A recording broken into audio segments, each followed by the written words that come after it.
भारत माता की, भारत माता की, वंदे वंदे वंदे। स्वामी जी अमर रहे, स्वामी जी, स्वामी जी। सबसे पहले मैं इस पवित्र भूमि, ऋषियों की भूमि, मुनियों की भूमि, भगवान कृष्ण की भूमि को प्रणाम करता हूँ। आप सबको मैं प्रणाम करता हूँ। आप सब लोग भी इतने खराब मौसम में आए हुए हैं सुनने के लिए, आप सबका मैं हार्दिक आभार व्यक्त करता हूँ। इस कार्यक्रम का आयोजन करने के लिए,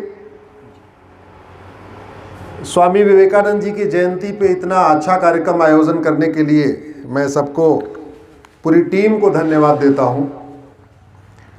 और आप सब लोग जितने बैठे हुए हैं, मैं आप सबको 5-5 हज़ार के बराबर मानता हूँ। 5,000 के बराबर क्यों मानता हूँ? क्योंकि आज का समय सोशल मीडिया का है।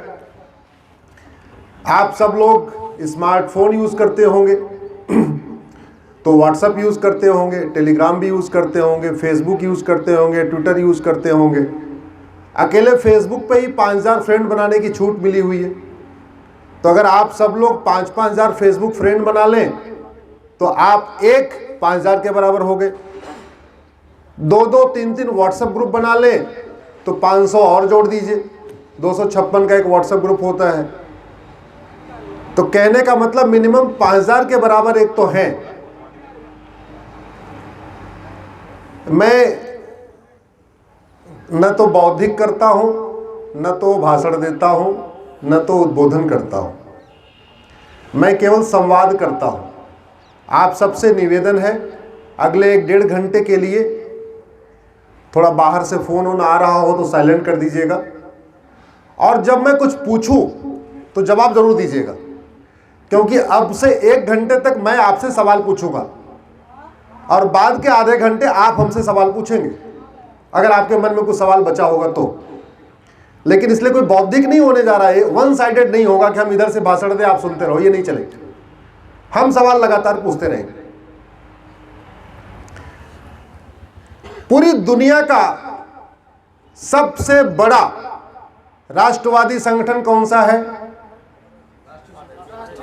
आरएसएस। पूरी दुनिया की सबसे बड़ी पॉलिटिकल पार्टी कौन सी है? पूरी दुनिया का सबसे ईमानदार, सबसे मेहनती, सबसे राष्ट्रवादी प्रधानमंत्री कौन है? इसके बावजूद माओवाद भी चल रहा है, नक्सलवाद भी चल रहा है, घुसपैठ भी चल रहा है, धर्मांतरण भी चल रहा है, रोहिंग्या भी आ रहे हैं, बांग्लादेशी भी आ रहे हैं, मिशनरियों का अपना खेल चल रहा है, जिहादियों का अपना खेल क्यों चल रहा है? आप में से कितने लोग पेट्रोल की गाड़ी यूज करते हैं? जरा हाथ उठाइए। कितने लोग डीजल की यूज करते हैं? बहुत कम लोग, ज्यादातर लोग पेट्रोल के। तो आपकी गाड़ी किससे चलती है? जोर से बोलिए, यहां तक आवाज आनी चाहिए आपकी। और पेट्रोल अगर नकली हो, पेट्रोल घटिया हो, आपकी गाड़ी चलेगी क्या? तो भारत में कानून का राज है, न मोदी जी का राज है, न नेहरू जी का राज। किसका राज? और कानूनी घटिया है। कानून का राज है और कानूनी घटिया है, तो राज घटिया होगा अच्छा होगा? मैंने इसीलिए कहा दुनिया का सबसे बड़ा राष्ट्रवादी संगठन भारत में, सबसे बड़ी पॉलिटिकल पार्टी भारत में, सबसे मेहनती प्रधानमंत्री भारत का, सबसे ज्यादा महामंडलेश्वर भारत में, सबसे ज्यादा शंकराचार्य भारत में, सबसे ज्यादा जगत गुरु भारत में, राम की धरती भारत, कृष्ण की धरती भारत, शिवाजी की धरती भारत, विवेकानंद की धरती भारत, बुद्ध की धरती भारत, महावीर की धरती भारत। लेकिन जितना अलगाववाद, जितना कट्टरवाद, जितना मजहबी उन्माद भारत में है, इतना सिंगापुर में नहीं है, इतना कोरिया में नहीं है, इतना जापान में नहीं है, इतना चीन में नहीं है, इतना अमेरिका में नहीं है। क्यों? क्यों? क्योंकि हमारा कानून घटिया है, उनका कानून अच्छा है। हमारी सड़क एक महीने बनने के 1 महीने के बाद टूट जाती है। दुबई में ऐसा क्यों नहीं होता? हमारे यहां कोई खुलेआम कहता 15 मिनट के लिए पुलिस हटा दो, हिंदुस्तान से हिंदुओं को खत्म कर दूंगा। कभी अमेरिका में सुना आपने ऐसा भाषण? दुबई में कोई भाषण सुना? सिंगापुर में सुना? कोरिया में सुना? नहीं। और उस व्यक्ति का भाषण, उसका वीडियो क्लिप आज भी यूट्यूब पे अवेलेबल है। और कौन कहे उसको जेल में सड़ने का, वो विधानसभा में बैठा हुआ है। क्यों? क्योंकि कानून, जोर से बोलिए, क्योंकि कानून और न्यायिक व्यवस्था सड़ गई है। बोलिए इसको बार बार, कानून घटिया है और न्यायिक व्यवस्था। अभी नए वर्ष पे, जिसको मैं नया वर्ष नहीं मानता हूं, आप मानते हो तो आप भी नहीं मानते होंगे, हम लोगों के जेहन में ये किसने डाल दिया कि 1 जनवरी नया वर्ष है? इस भारत में जितने लोग वास्तव में भारतीय नववर्ष नहीं मनाते, उससे ज्यादा नकली नववर्ष मनाते हैं, अंग्रेजी नववर्ष मनाते हैं। ये दिमाग में डालने वाला कौन है? हमारी शिक्षा व्यवस्था। भारत के ऊपर अंग्रेजों का राज था, चीन के ऊपर जापान का राज था। ध्यान से सुनिए, हम 1947 में आजाद हुए, चीन 1949 में आजाद हुआ, हमसे 2 साल के बाद। चाइना गुलाम था जापान का। आज की डेट में चाइना में जापान का नामो निशान नहीं मिलेगा। न किसी जापानी के नाम पे वहां कोई सड़क है, न कोई मोहल्ला है, न कोई रेलवे स्टेशन है, न कोई एयरपोर्ट है, कुछ भी नहीं है। और भारत में आज भी बाबर, हुमायूं, तुगलक, गौरी, गजनी, अकबर, उनके नाम पे सड़क मोहल्ले गलियां चल रही है। कौन जिम्मेदार है इसके लिए? कौन जिम्मेदार है? हां, हम जिम्मेदार हैं। हम कैसे जिम्मेदार हैं? नाई अच्छा चाहिए, बढ़िया बाल काटने वाला चाहिए, बढ़िया दाढ़ी बनाने वाला चाहिए, वो किसी भी जाति का हो चलेगा। धोबी अच्छा चाहिए, अच्छा कपड़ा प्रेस करने वाला हो, अच्छा कपड़ा धोने वाला हो, वो किसी भी जाति का हो चलेगा। डॉक्टर अच्छा चाहिए, अच्छी दवा देने वाला चाहिए, वो किसी भी जाति का हो, किसी भी उसका हो, कोई फर्क नहीं पड़ता। मिस्त्री अच्छा चाहिए, अच्छा घर बनाने वाला हो, वो किसी भी जाति का हो, कोई फर्क नहीं पड़ता। जहां हमारा स्वार्थ जुड़ा हुआ है, वहां हम हर चीज क्वालिटी का ढूंढते हैं। नाई ऐसा हो बढ़िया बाल काटे, धोबी ऐसा हो बढ़िया कपड़ा धोए, डॉक्टर ऐसा हो बढ़िया इलाज करे, टीचर ऐसा हो बच्चा टॉप कर जाए। लेकिन जिसको देश चलाना है, वहां क्वालिटी नहीं चाहिए, वहां केवल अपनी जाति चाहिए। वहां क्वालिटी नहीं चाहिए। डॉक्टर वो चाहिए जिसको डॉक्टरी आती हो, नाई वो चाहिए जिसको बाल काटना आता हो, धोबी वो चाहिए जिसको कपड़ा धोना आता हो। लेकिन सांसद विधायक वो चाहिए जो हमारी जाति का हो, उसको कानून आता हो चाहे ना आता हो, संविधान आता हो चाहे ना आता हो, कानून बनाना आता हो चाहे नहीं आता हो। 1000-2000 रुपए घर में देते हैं कपड़ा झाड़ू पोछा करने वाली महिला को या किसी को, चाहते हैं कि वो 1000-2000 रुपए में पूरा पैसा वसूल कर दे, पूरा घर साफ सुथरा होना चाहिए। 50 रुपए नाई को देते हैं बाल काटने वाले को, ऐसा बाल कटना चाहिए कि दूसरा कोई ऐसा बाल ना कटे। लेकिन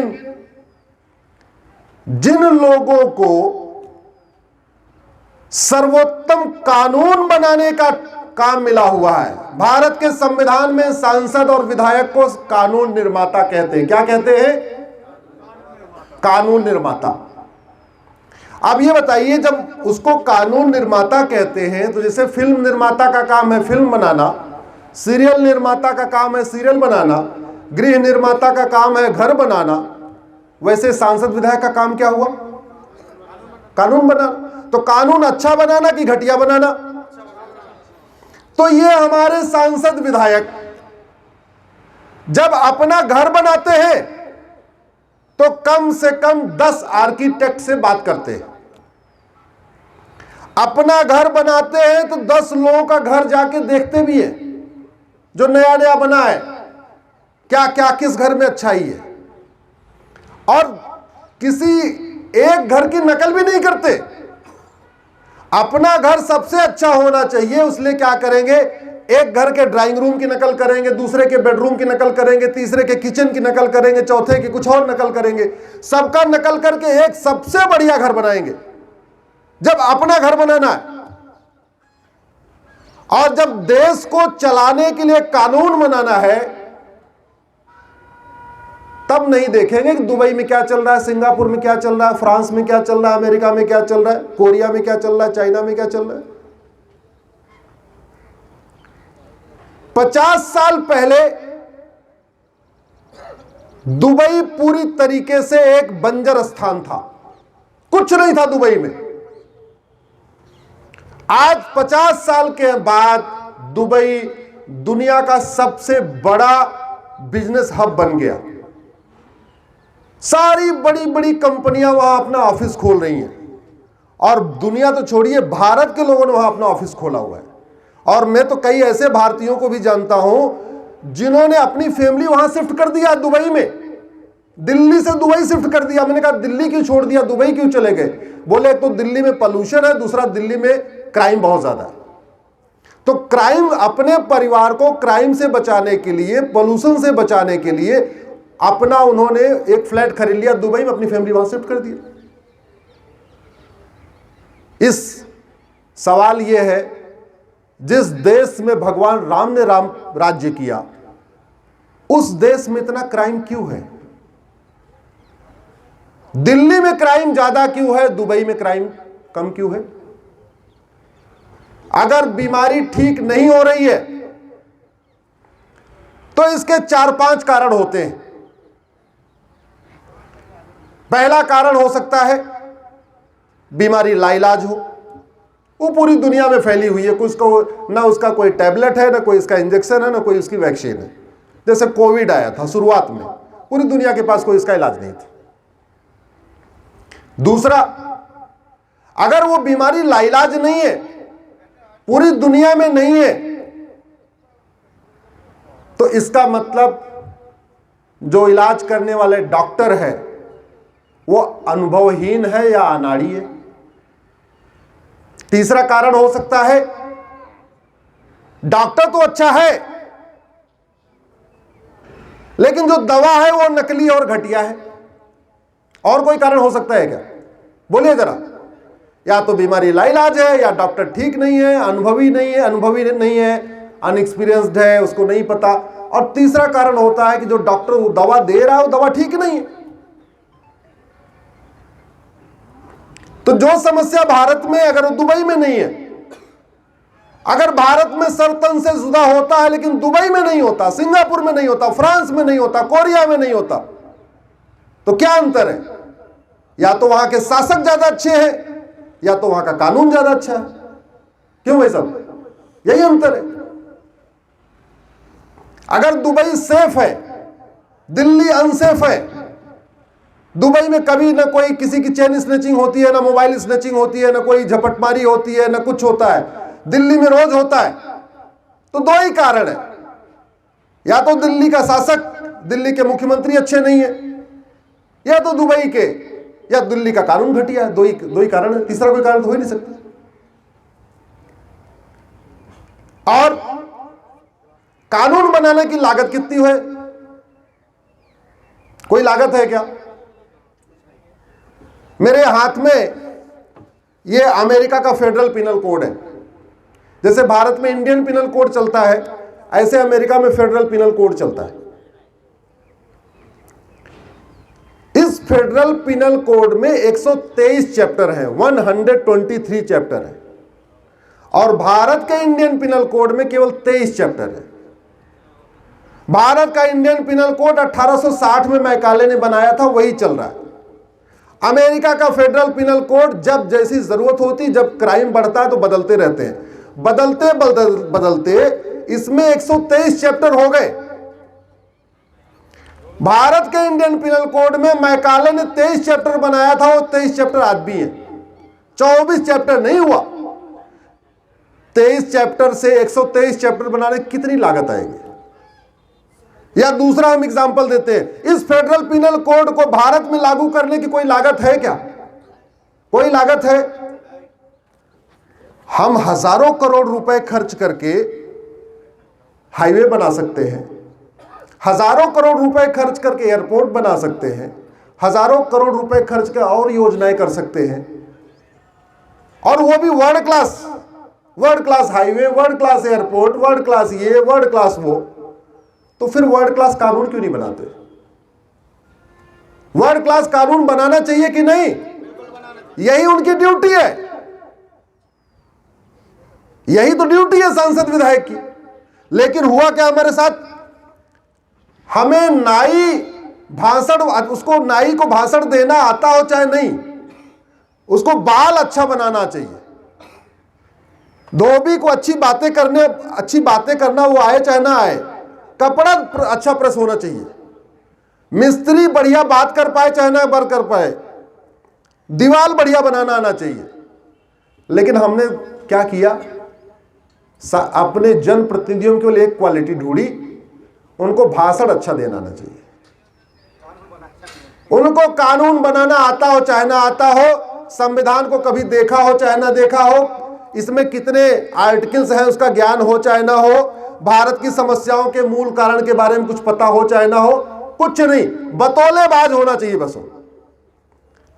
अच्छा बतौलेबाज होना चाहिए, लंबी लंबी फेंकने वाला होना चाहिए, लंबी लंबी छोड़ने वाला होना चाहिए। और कभी हमने सोचा ही नहीं, ड्राइवर को 12-15 हजार रुपए देते, हम चाहते वो बढ़िया गाड़ी चलाए, इस तरीके से गाड़ी चलाए, कभी एक्सीडेंट ना हो, कभी कोई गाड़ी में टक्कर ना हो, कुछ नहीं होना चाहिए, बढ़िया सुरक्षित गाड़ी चलनी चाहिए, हमारी यात्रा सुरक्षित होनी चाहिए। और तनख्वाह कितना देते हैं? 15,000। और जिनको वेतन भत्ता, गाड़ी, बंगला, पेंशन, सिक्योरिटी गार्ड, खाना बनाने वाला नौकर, दिल्ली में बड़ा सा बंगला देते हैं, उनसे कभी आशा ही नहीं करते कि वो ऐसी गाड़ी चलाएं, ऐसा कानून बनाएं, इस तरीके करें कि मैं नहीं, मेरी आने वाली 5 पीढ़ियां भी सुरक्षित रहें। एक बात याद रखिए, आज के नेता आपको आज भी बचाने नहीं आएंगे। जिस दिन मजहबी उन्माद की आग आपके घर में लगेगी, आज का नेता भी आपको बचाने नहीं आएगा। लिख लीजिए, कश्मीर में कोई किसी को बचाने आया? जोर से बोलिए। वो भी तो किसी को वोट देते थे ना, कश्मीरी वोट देते थे, नहीं देते थे? कोई बचाने आया? आज के अच्छे नेता आपको भी नहीं बचा सकते, लेकिन आज का अच्छा कानून आपकी आने वाली 5 पीढ़ियों को बचाएगा, ये मैं आपको लिख के देता हूं।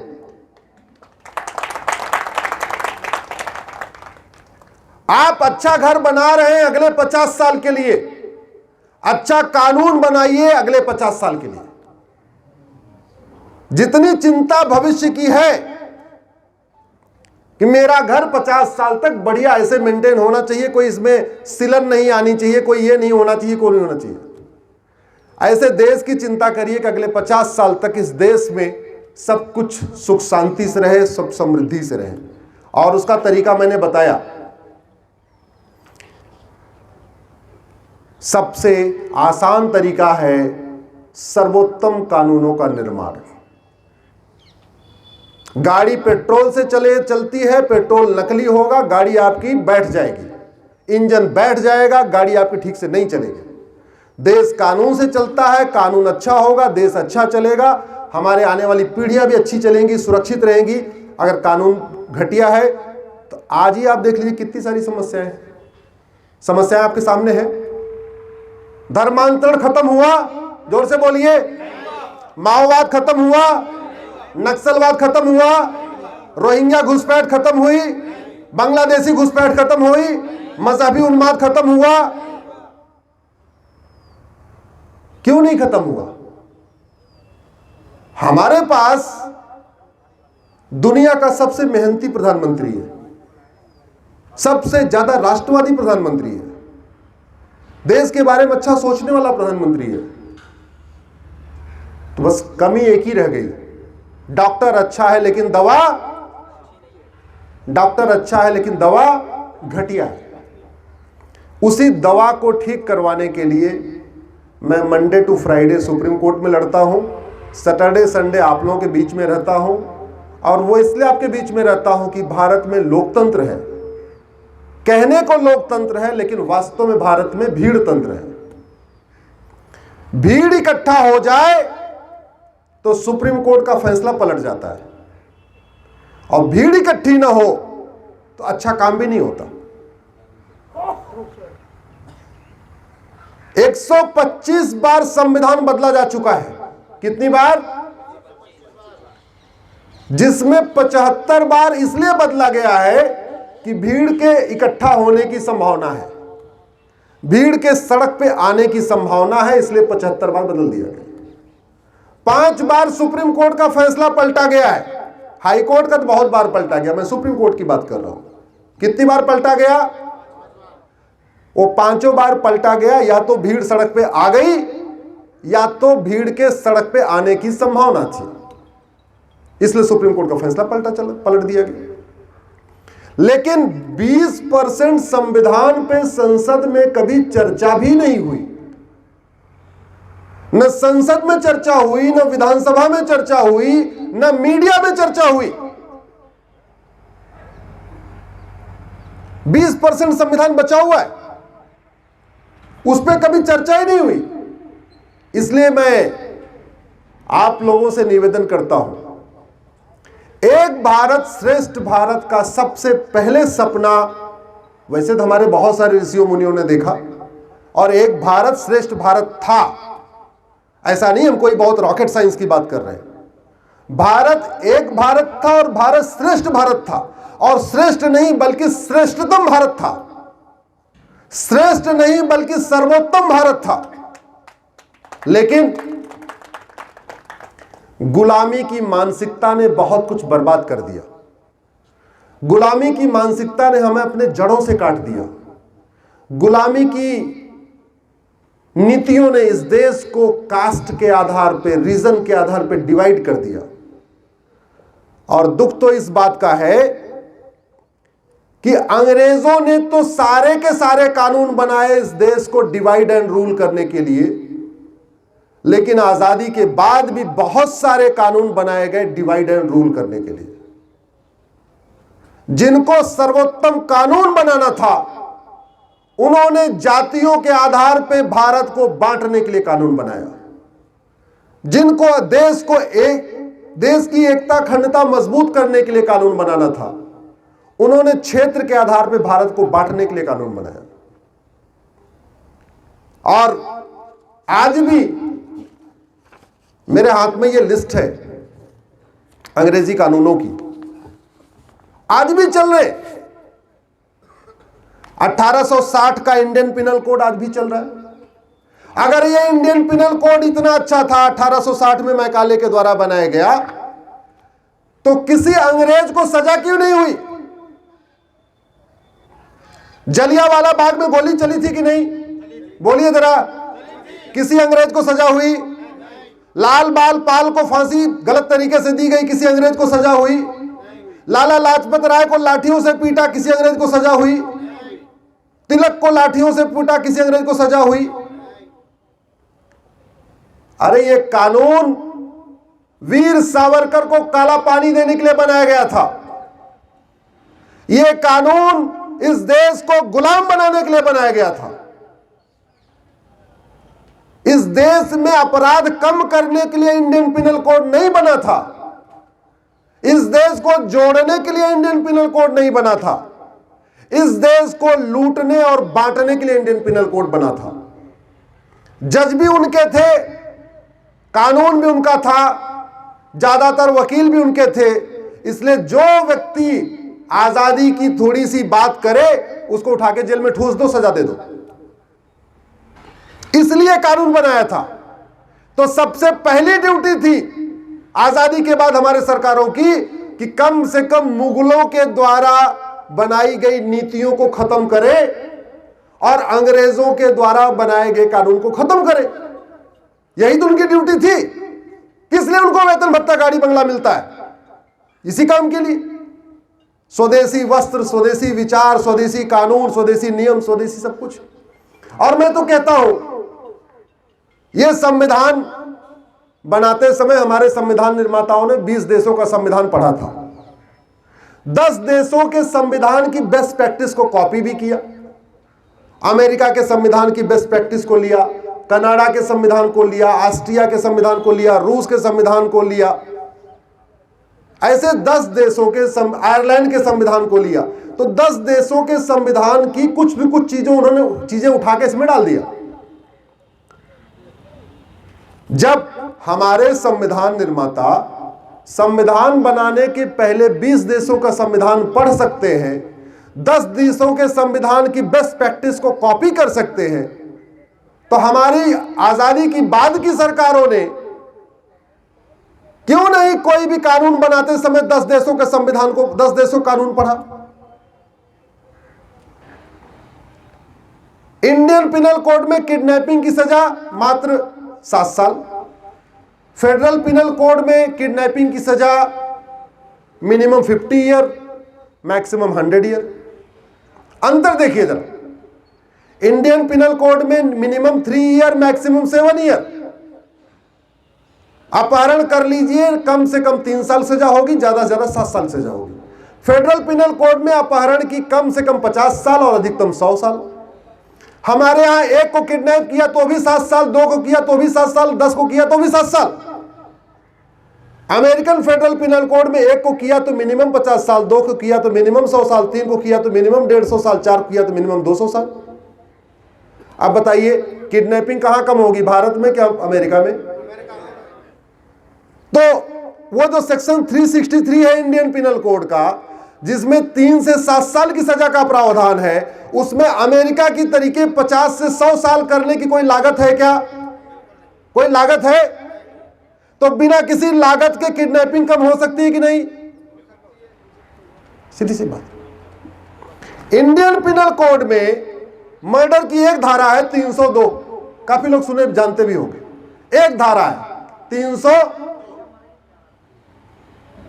कैसे भी मर्डर करो, गला दबा के मर्डर कर दो, गोली मार के मर्डर कर दो, टुकड़े टुकड़े करके मर्डर करो, गला रेत के मर्डर करो, आफताब की तरीके 35 टुकड़े करके मर्डर करो, वो दिल्ली में अंजलि को जैसे बस के नीचे, कार के नीचे घसीट के मर्डर करो, जैसे भी करना है करो। सजा केवल आजीवन कारावास। आजीवन कारावास का मतलब 14 साल। एक को मर्डर करो तो भी आजीवन कारावास, 2 को करो तो भी आजीवन कारावास, 3 करो तो भी आजीवन कारावास। और आजीवन कारावास का मतलब 14। फांसी होती नहीं है। फांसी तो आप बताइए पिछले 20 साल में कितने लोग फांसी हुई क्या? कितने लोगों को हुई? अब धारा 1 है, मर्डर कैसे किया उसमें कुछ लिखा नहीं है, तो सारा कुछ डिपेंड करेगा जज के ऊपर और वकील के ऊपर। जज वकील मिलके जैसा डिसाइड कर लेंगे, किसी को आजीवन कारावास, किसी को ये, किसी को रेयर, किसी को रेरेस्ट ऑफ रेयर, जैसा करेंगे कर लेंगे। फेडरल पिनल कोड में मर्डर का एक चैप्टर है, धारा नहीं चैप्टर है। उस चैप्टर में 10 धाराएं हैं।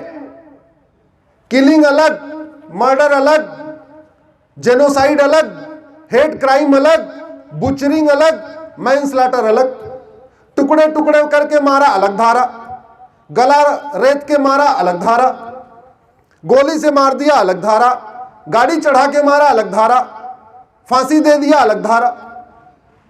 तो जहां मर्डर कैसे हुआ उसकी 10 धारा है। मर्डर की प्रक्रिया डिफाइंड है। ऐसे वाला मारा तो ये धारा, ऐसे वाला इस तरीके मारा तो ऐसे धारा। तो जज चाह के कुछ कर सकता है क्या? बोलिए जरा, कुछ कर सकता है?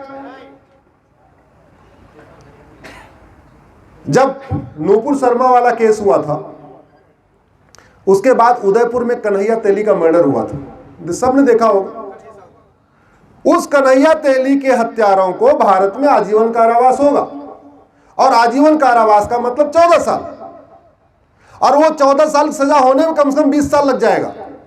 पहले डिस्ट्रिक्ट कोर्ट मुकदमा चलेगा, फिर हाई कोर्ट मुकदमा चलेगा, फिर सुप्रीम कोर्ट मुकदमा चलेगा, फिर राष्ट्रपति से दया याचिका भी होती है, वो भी चलेगी। तो 25-30 साल के बाद सजा कितनी होगी? 14 साल की। अगर कन्हैया तेली अमेरिका में होते और हत्यारों ने जिस तरीके से यहां मारा, तो फेडरल पिनल कोड के हिसाब से उनको 550 साल सजा होती। कितने साल की? अब बताइए, मर्डर भारत में कम होगा, अमेरिका में कम होगा? एक व्यक्ति ने मैक्सिको में चिटफंड कंपनी बना के 16,000 लोगों को लूटा था। चिटफंड समझते हैं ना? एक लगाओ डबल पाओ, वो वाली जो योजना होती है। चिटफंड कंपनी बना के 16,000 लोगों का पैसा लेके चंपत हो गया। भारत के में एक सहारा श्री है, उनको श्री करके बोलते हैं, सहारा श्री। मतलब जरा सोचिए, यहां बेईमानों को, गद्दारों को, लुटेरों को श्री लगा देते हैं, सहारा श्री। 16 लाख लोगों का पैसा लेके वो भाग गया। 16 लाख गरीब आदमी जिन्होंने अपनी गाड़ी कमाई, किसी ने पेंशन, किसी ने वेतन, किसी ने कुछ लगाया था, सब गया। उस श्री को 16 साल की भी सजा नहीं हुई। और मैक्सिको में एक व्यक्ति ने 16,000 लोगों का लूटा था, उसको 1,41,000 साल सजा हुई है। कितने साल की? जरा जोर से बोलिए। आप बताइए, चिटफंड का स्कैम वहां बंद होगा, यहां बंद होगा? यहां तो चिटफंड स्कैम करने वाले सांसद विधायक बन जाते हैं। भाई 500 करोड़ का स्कैम किया, 50 करोड़ में टिकट खरीदा, 50 करोड़ चुनाव पे खर्च किया, 100 करोड़ में पहुंच गए लोकसभा या विधानसभा, तो 400 करोड़ तभी बचा हुआ है ना। और एक बार लोकसभा विधानसभा पहुंच गए तो फिर तो पुलिस ऐसे ही जांच करती रहेगी, ऐसे ही करती रहेगी। इसलिए इस देश में जितने बड़े लुटेरे थे उनको सजा हुई नहीं, वो अपने आप ही चले गए, तब जाकर उनका मुकदमा अपने आप खत्म हो गया। उनके जीते जी उनको सजा ही नहीं हुई। अमेरिका में अभी कुछ दिन पहले एक व्यक्ति ने 2 शर्ट चुराया था। अच्छा, वहां सजा का भी क्या है? अगर आपने अपराध रिपीट कर दिया तो सजा आपकी 5 गुनी हो जाएगी। शर्ट चुराने की 5 साल की सजा है, लेकिन चूंकि उसने दूसरी बार शर्ट चुरा लिया तो 20 साल सजा हो गई। तो एक व्यक्ति ने 2 शर्ट चुराया तो उसको 20 साल सजा हुई। हमारे देश में 70,000 करोड़ का कॉमनवेल्थ घोटाला हुआ था, किसी को 20 साल सजा नहीं हुई। 1,76,000 करोड़ का 2G घोटाला हुआ, किसी को 20 साल सजा नहीं हुई। 1,86,000 करोड़ का कोयला घोटाला हुआ, किसी को 20 साल सजा नहीं हुई। अंतर क्या है? क्या अमेरिका के राष्ट्रपति ज्यादा अच्छे हैं? बोलिए जरा। तो वहां अपराध कम क्यों है? बस सीधी सी बात। और सबसे बड़ा खतरा है वो पाखंडियों से।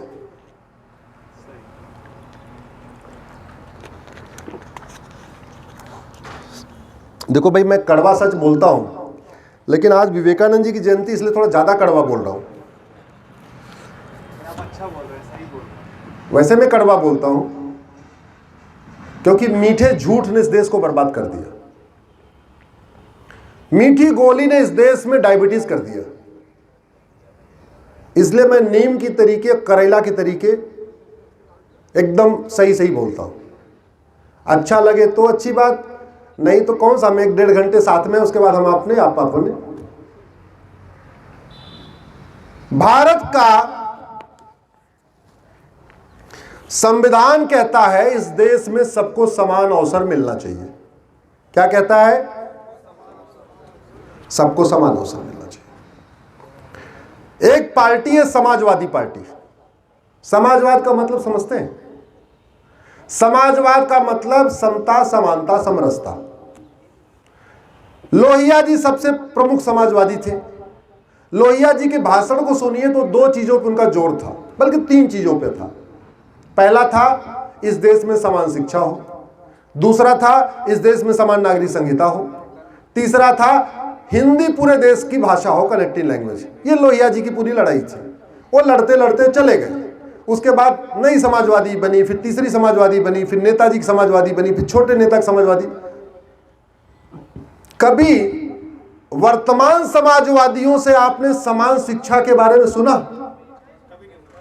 कभी किसी समाजवादी ने समान शिक्षा लागू करने के लिए धरना दिया? कभी समान नागरिक संहिता के लिए धरना दिया? कभी हिंदी को राष्ट्रभाषा का दर्जा के लिए धरना दिया? यही, जबकि लोहिया जी की लड़ाई यही शुरू हुई थी। इसलिए कह रहा हूं, पाखंडियों को पहचानने की जरूरत है और पाखंडियों से बचने की जरूरत है और पाखंडियों को एक्सपोज करने की भी जरूरत है। और एक्सपोज करने का तरीका मैंने आपको बताया। आप सब 5-5 हजार के बराबर हैं। 5000 फेसबुक फ्रेंड बनाइए, 5 व्हाट्सएप का ग्रुप बनाइए। जितनी अच्छी बात हो उसको फेसबुक व्हाट्सएप पे डालिए। आपकी ग्वालियर की बात देखिए कन्याकुमारी तक पहुंचेगी, आपके ग्वालियर की लिखी हुई बात कश्मीर तक पहुंचेगी। सच लिखिए, बस खत्म बात हो गई। जब इस देश का संविधान कहता है इस देश में सबको समान अवसर मिलना चाहिए और समान अवसर के लिए जो सबसे ज्यादा जरूरी है वो है समान शिक्षा। क्या ग्वालियर के सभी स्कूलों की किताब एक है क्या? आप सब लोग 10वीं 12वीं में पढ़े हैं, आप सबकी 10वीं 12वीं की एक किताब थी क्या? और संविधान कहता पूरे देश की एक किताब होनी चाहिए। जब इंजीनियरिंग का एग्जाम एक होता है पूरे देश का, मेडिकल का एग्जाम एक होता है पूरे देश का, क्लैट का एग्जाम एक होता है पूरे देश का, आईएएस का एग्जाम पूरा देश का एक होता है, एक ही पेपर आता है। तो जब पेपर एक है तो सिलेबस अनेक क्यों? क्यों सीबीएसई का बच्चा अलग किताब पढ़ रहा है, आईसीएसई का अलग पढ़ रहा है, मध्य प्रदेश बोर्ड का अलग पढ़ रहा है, यूपी बोर्ड का अलग पढ़ रहा है, बिहार बोर्ड का अलग पढ़ रहा है? उसको समान अवसर कैसे मिलेगा? अगर आपने जो पेपर है सीबीएसई के पैटर्न पे सेट कर दिया तो मध्य प्रदेश वाला तो गया, ग्वालियर वाला तो गया। आपने आईसीएसई पे कर दिया तब भी ग्वालियर वाले कोई फायदा नहीं। अल्टीमेटली जब कोचिंग करते हैं, ध्यान से समझिए आप, इंजीनियरिंग की कोचिंग हो चाहे मेडिकल की कोचिंग हो, वो चाहे वो XYZ कोई भी नाम हो, मैं नाम लेके उसको प्रचारित नहीं करना चाहता। उस कोचिंग में जब आप जाते हो 12वीं के बाद तो क्या आपको अलग अलग सिलेबस पढ़ाया जाता है? नहीं। आप 12वीं यूपी बोर्ड से पढ़ के आओ, एमपी बोर्ड से पढ़ के आओ, सीबीएसई से पढ़ के आओ, आईसीएसई से पढ़ के आओ, लेकिन जब आप कोटा में कोचिंग करने जाओगे तो आपको एक ही सिलेबस पढ़ाया जाएगा। तो जब एक ही सिलेबस कोचिंग में पढ़ाया जा सकता है तो एक ही सिलेबस 10वीं 12वीं में क्यों नहीं पढ़ाया जा सकता? जोर से बोलिए जरा। और बहुत आसान है भैया, केंद्रीय विद्यालय पूरे देश में है कि नहीं? केंद्रीय विद्यालय की किताब अलग अलग होती है क्या? कश्मीर से कन्याकुमारी तक केंद्रीय विद्यालय की एक ही किताब होती है। जब इस देश में 1 नेशन 1 टैक्स हो सकता है तो 1 नेशन 1 सिलेबस क्यों नहीं होना चाहिए? 1 नेशन 1 टैक्स तो कहीं संविधान में लिखा नहीं है। जीएसटी के बारे में कॉन्स्टिट्यूशन में कहीं नहीं लिखा है, लेकिन वो हुआ। मैं उसका स्वागत करता हूं, होना चाहिए, लेकिन बाकी बातें तो बाद में होनी चाहिए। पहले वो होना चाहिए जिसपे संविधान में 75 साल पहले चर्चा हो चुकी है और हमारे संविधान निर्माताओं ने लिखा हुआ है। इस देश में जाति का जहर तब टूटेगा जब इस देश में समान शिक्षा होगी। भाषा का जहर तब टूटेगा जब समान शिक्षा होगी। क्षेत्रवाद तब खत्म होगा जब समान शिक्षा होगी। क्लासेस तब खत्म होंगे जब समान शिक्षा होगी। भेदभाव तब खत्म होगा जब क्लर्क और कलेक्टर के बच्चे की एक किताब होगी, मंत्री और संतरी के बच्चे की एक किताब होगी, कांस्टेबल और कप्तान के बच्चे की एक किताब होगी, हिंदू और मुसलमान के बच्चे की एक किताब होगी। तब जाके वास्तव में इस देश में सामाजिक समरसता आएगी, आपसी भाईचारा बढ़ेगा, जातिवाद कम होगा, भाषावाद कम होगा, मजहबी उन्माद कम होगा, कट्टरवाद कम होगा और जिहाद भी कम होगा। लेकिन कोचिंग माफिया इतने पावरफुल हैं कि वो इस देश में वन नेशन वन सिलेबस होने नहीं दे रहे। एक चीज ध्यान रखिए, जो कुछ होता है वो दो काम के लिए होता है, या तो वोट के लिए या तो नोट के लिए। जोर से बोलिए, या तो वोट के लिए या तो, और जो नहीं होता वो भी दो काम के लिए नहीं होता, या तो वोट का नुकसान होता या तो चूंकि इस देश में 5 लाख करोड़ का कोचिंग का धंधा चल रहा है, ये कोचिंग माफिया पॉलिटिकल पार्टियों को फंडिंग करते हैं, एक कोचिंग माफिया शिक्षा मंत्रियों को फंडिंग करते हैं। इसलिए संसद और विधानसभा में वन नेशन वन सिलेबस पे चर्चा भी नहीं हुई। कभी मीडिया में चर्चा हुई समान शिक्षा पे? जरा बोलिए। संसद में हुई, विधानसभा में हुई। मैं तो सांसदों से कह के थक गया कि भैया संविधान में लिखा हुआ है, कम से कम एक बिल तो इंट्रोड्यूस करो। वैसे एक सांसद है जिन्होंने वादा किया है कि आने वाले सत्र में उसको इंट्रोड्यूस करेंगे। बहुत आसान है। एक कानून है राइट टू एजुकेशन एक्ट, सुना होगा आप लोगों ने, जिसको कहते हैं शिक्षा अधिकार कानून। उसमें केवल एक शब्द जोड़ना है, इक्वल, तो वो बन जाएगा राइट टू इक्वल एजुकेशन। अभी उस हिंदी में कहते हैं शिक्षा अधिकार कानून, इक्वल जोड़ते हो जाएगा उसका नाम समान शिक्षा अधिकार कानून। अब समान शिक्षा अधिकार कानून हो गया, अभी वो 6 से 14 साल लागू होता है, उसको 6 से 18 कर दीजिए। यानी 1 से लेके 12वीं तक पूरे देश की किताब एक। भाई फिजिक्स किताब पूरे देश की एक हो सकती है, केमिस्ट्री की एक हो सकती है, मैथ की एक हो सकती है, जूलॉजी की एक हो सकती है, बॉटनी की एक हो सकती है। 10 किताबों में 7 किताब कश्मीर से कन्याकुमारी तक एक हो सकती है। अब रहा राज्यों पे, ठीक है 3 किताब राज्यों पे छोड़ दीजिए कि प्रत्येक राज्य अपना लोकल हिस्ट्री पढ़ा ले, लोकल ज्योग्राफी पढ़ा ले, कुछ और भी पढ़ाना चाहे पढ़ा ले। लेकिन मुख्य रूप से जो मेन किताबें हैं वो तो एक हो सकता है। करना क्या है? जीएसटी काउंसिल है, केंद्र के वित्त मंत्री उसके अध्यक्ष, राज्यों के वित्त मंत्री उसके मेंबर, ऐसे एजुकेशन काउंसिल बनाइए। केंद्र का शिक्षा मंत्री उसका अध्यक्ष, राज्यों के शिक्षा मंत्री उसके मेंबर। एक एक्सपर्ट टीम बना दीजिए। एक्सपर्ट टीम तय करेगी कि मैथ वाली जो किताब है उसमें केरल का कौन सा चैप्टर लेना, मध्य प्रदेश का कौन सा चैप्टर लेना, बिहार से कौन सा चैप्टर लेना, बंगाल से क्या लेना, और सारे राज्यों के जो बेस्ट उनको मिला के एक किताब रेडी हो जाएगी। तो 10 में से 7 किताबें कॉमन हो सकती है। भाषा की बात है तो ठीक है, बंगाल वाला बंगाली में पढ़ेगा, गुजरात वाला गुजराती में पढ़ेगा, यूपी बिहार वाले राजस्थान वाले हिंदी में पढ़ेंगे, मध्य प्रदेश वाला हिंदी में पढ़ लेगा। अपनी अपनी मातृभाषा में पढ़ेंगे, किताब तो एक होगी। इसका जो सबसे बड़ा फायदा होगा, जो इस देश में नफरती स्कूल चल रहे हैं, उन नफरती स्कूल भी वो जो नफरत सिखा रहे हैं वो उनकी दुकान बंद होगी। 5 लाख स्कूलों में नफरत सिखाई जा रही है, जहां यह बताया जाता है कि जब तक 51% नहीं हो जाएंगे तब तक कयामत की रात नहीं आएगी। जब तक पूरी दुनिया में 51% नहीं हो जाएंगे तब तक कयामत की रात, तब तक सारे कब्र में ही पड़े रहेंगे। जब 51% हो जाएंगे तब कयामत की रात आएगी। उस दिन डिसाइड होगा कौन जन्नत में जाएगा, कौन जहन्नुम में जाएगा। तो पूरी दुनिया में लगे पड़े हैं कि जल्दी 51% करो, जल्दी 51% करो, जल्दी 51% करो। वो स्कूल बंद होगा तभी तो नफरत कम होगी। दूसरे 5 लाख स्कूल ऐसे हैं जो ये सिखा रहे हैं कि जब तक 51% नहीं होंगे तब तक द डे ऑफ जजमेंट नहीं आएगा। ध्यान रखिएगा, एक तरफ बात हो रही रात की, कयामत के, दूसरी तरफ दिन की बात हो रही है, द डे ऑफ जजमेंट, न्याय का दिन। वो कह रहे हैं कि जब 51% हो जाएंगे तब न्याय का दिन आएगा, द डे ऑफ जजमेंट आएगा। उस दिन तय होगा, उस दिन सब लोग कब्र से बाहर आएंगे। तब तक वो इधर भी कह रहे हैं जब तक कयामत की रात नहीं आएगी सब कब्र में पड़े रहेंगे, वो भी कह रहे हैं जब तक डे ऑफ जजमेंट नहीं आएगा तब तक सब कब्र में रहेंगे। तो डे ऑफ जजमेंट के दिन तय होगा कौन हीवन में जाएगा, कौन हेल में जाएगा। हीवन हेल का मतलब स्वर्ग और नरक। तो एक आदमी जन्नत जहन्नुम की बात कर रहा है, दूसरा स्वर्ग और नरक की बात कर रहा है। तो उधर वाले भी पूरी कोशिश कर रहे हैं, जल्दी 51% कर लो, जल्दी 51% कर लो। ये देश की एकता अखंडता के लिए खतरनाक ये स्कूल है कि नहीं? जरा जोर से बोलिए। ऐसे नफरती स्कूल क्या भारत में चलने चाहिए? ऐसे नफरती स्कूलों का इलाज है समान शिक्षा।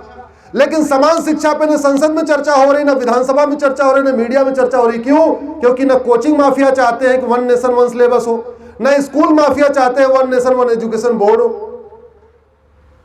स्कूल माफियाओं को अपनी दुकान चलानी है, कोचिंग माफियाओं को अपनी दुकान चलानी है, और किताब माफिया भी नहीं चाहते वन एक देश एक किताब हो जाए, क्योंकि अलग अलग किताब चलती है तो 50 रुपए किताब छापते हैं और 800 रुपए में बेचते हैं। जब पूरे देश की एक किताब हो जाएगी तो किताब वो 50 रुपए की बिकेगी।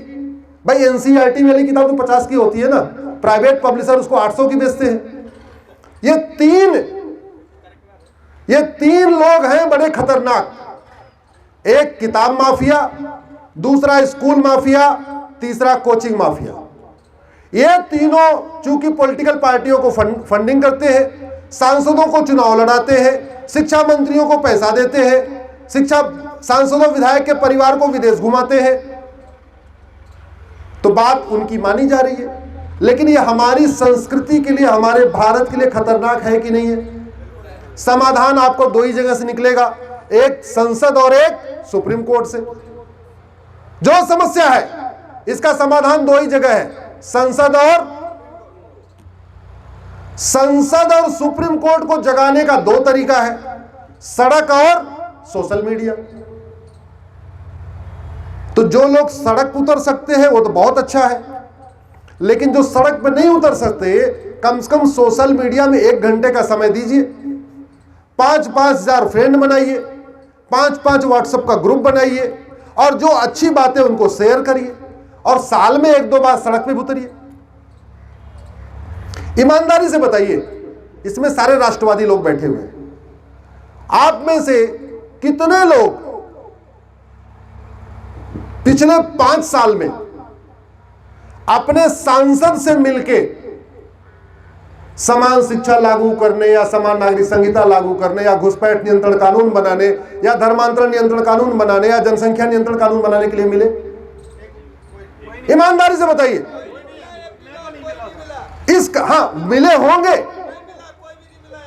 नहीं वैसे मिले होंगे, माला पहनाया होगा, फोटो खिंचाया होगा, अपने सोशल मीडिया में शेयर किया होगा, यह भी लिखा होगा आज सांसद जी का आशीर्वाद मिला, आज फलाने का आशीर्वाद मिला, आज फलाने का मार्गदर्शन मिला, ये सब किया होगा।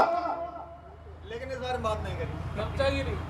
लेकिन कभी उनको यह नहीं कहा होगा, साहब नशे के कारण हमारी युवा पीढ़ी बर्बाद हो रही है, नशे के खिलाफ एक कठोर कानून बना दो। नफरती स्कूलों के खिलाफ भारत में जिहाद फैल रहा है, भारत में समान शिक्षा लागू कर दो।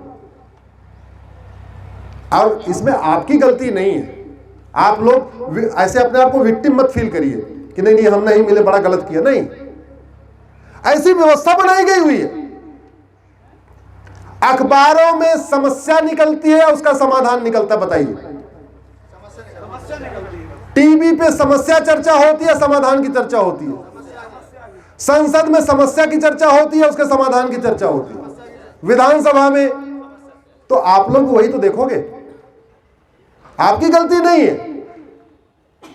गलती हमारे देश में एक ऐसा इकोसिस्टम बना दिया है कि समस्या पे चर्चा करो, समस्या पे चर्चा करो, समस्या पे चर्चा करो, मूल कारण और अस्थायी समाधान पे चर्चा ही मत करो। आपकी गलती नहीं है, हम सबकी गलती है। यह संविधान बन रहा था तो बात हुई इस संविधान का लक्ष्य क्या है। इस संविधान का लक्ष्य क्या है? जो लोग विदेश में पढ़े हुए थे उन्होंने बोला समता मूलक समाज की स्थापना, इक्वेलिटी, जस्टिस, लिबर्टी, फ्रेटर्निटी। जो लोग बाहर से पढ़ के आए थे, जो लोग भारतीय संस्कृति से जुड़े हुए थे, इस संविधान को 300 लोगों ने मिलकर बनाया था। कोई इसी एक व्यक्ति, 2 व्यक्ति या 3 व्यक्ति नहीं बनाया था, 300 लोगों ने मिलकर बनाया था। और 3 साल में बनाया था, 1-2 दिन में भी नहीं बना था, 3 साल में बनाया था। उसमें महावीर त्यागी जैसे जो राष्ट्रवादी थे, वास्तविक जो राष्ट्रवादी, पाखंडी नहीं, पाखंडी तो आज की डेट में हर क्वालिटी मिलते हैं, उन्होंने बोला हम चाहते हैं भारत में राम राज्य की स्थापना हो। किसकी स्थापना हो? तो संविधान का लक्ष्य क्या है? राम राज्य की। यही बात स्वामी विवेकानंद भी चाहते थे, यही बात शिवाजी चाहते थे। कुछ लोग कहते थे समता समरसता मूलक समाज की स्थापना, कुछ लोगों ने कहा नहीं, ये समता समरसता बहुत छोटी चीज है, हम चाहते हैं भारत में राम राज्य की स्थापना।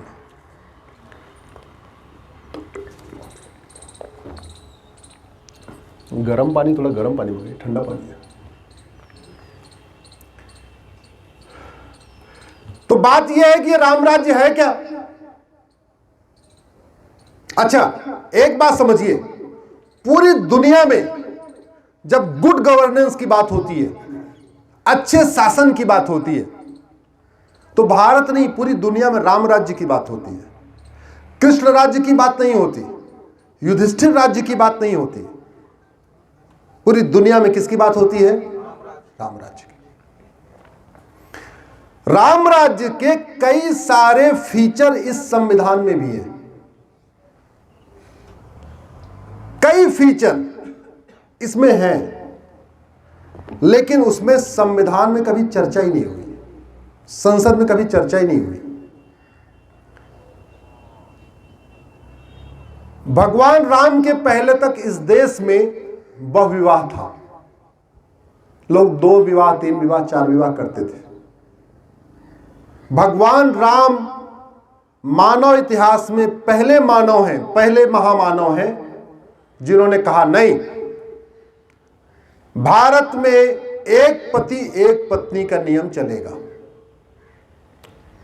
उत्तरकांड पढ़िए वाल्मीकि रामायण का, चाहे रामचरितमानस पढ़िए तुलसीदास जी का, एक चौपाई है, एक श्लोक है। मानव इतिहास में सबसे पहले एक पति एक पत्नी का नियम लागू करने वाले भगवान राम हैं, और यही हमारा संविधान भी कहता है, यही हमारा कानून भी कहता है, एक पति एक पत्नी। कभी आप लोगों ने सोचा भगवान राम के 2 ही बच्चे क्यों हुए? लक्ष्मण जी के 2 ही बच्चे क्यों हुए?